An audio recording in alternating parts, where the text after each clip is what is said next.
C'est le 30 septembre 2022 qu'il accède au pouvoir à la suite du coup d'État perpétré contre le lieutenant-colonel Paul-Henri Sandaogo Damiba. Le capitaine Ibrahim, alors âgé de 34 ans, justifiait sa prise de pouvoir par la détérioration de la situation sécuritaire dans le pays. Il a été investi le 21 octobre 2022, devenant le plus jeune chef d'État au monde. Sous son magistère, le budget du pays a été boosté, passant de 1200 milliards en 2022 à environ 3000 milliards de francs CFA en 2024. L'économie du pays a atteint un niveau record à 14,1% en 2022. L'inflation est tombée à 0,7% en 2023 grâce à la baisse des prix des produits locaux, en particulier des céréales, de la farine et des légumes frais, confirme la Banque mondiale. Sur le plan de la gouvernance, le capitaine Traoré a décidé du retrait du Burkina de la CEDEAO en même temps que ses voisins du Mali et du Niger.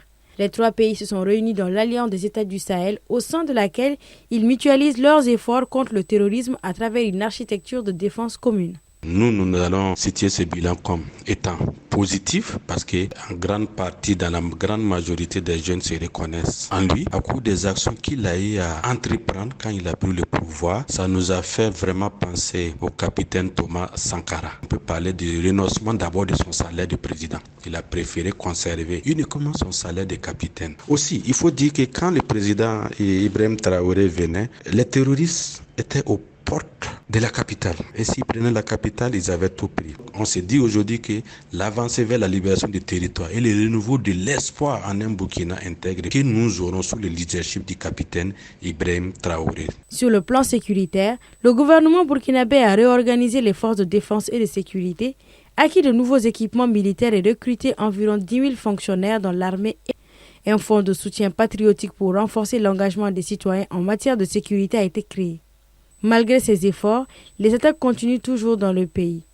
En témoigne celle du 24 août dernier à Barça-Logo, l'une des plus meurtrières revendiquée par le groupe de soutien à l'islam et aux musulmans affilié à Al-Qaïda.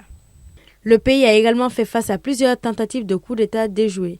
Le dernier en date avec des preuves présentées hier dimanche avec une vidéo exclusive a été annoncé le 23 septembre, présenté comme un vaste réseau de déstabilisation du Burkina impliquant l'ancien président de transition, le lieutenant-colonel Paul-Henri Sandaogo Damiba et d'anciens ministres. Pour ce projet, nous avons fait appel à des mercenaires à travers Barry Abdoulaye. Ce sont des Centrafricains. Et moi, j'ai demandé le volume d'une compagnie, notamment 150 personnes, toutes dotées de AK-47. Un armement collectif, j'ai demandé 10 PKMS, 10 RPG-7, 4 mortiers. De nombreux observateurs sont mitigés sur les 2 ans de pouvoir d'Ibrahim Traoré. Toutefois, selon la Banque mondiale, si la situation ne se détériore pas davantage, la croissance pourrait accélérer légèrement et atteindre une moyenne de 4%, soit 1,5% par habitant entre 2024 et 2026 dans le pays.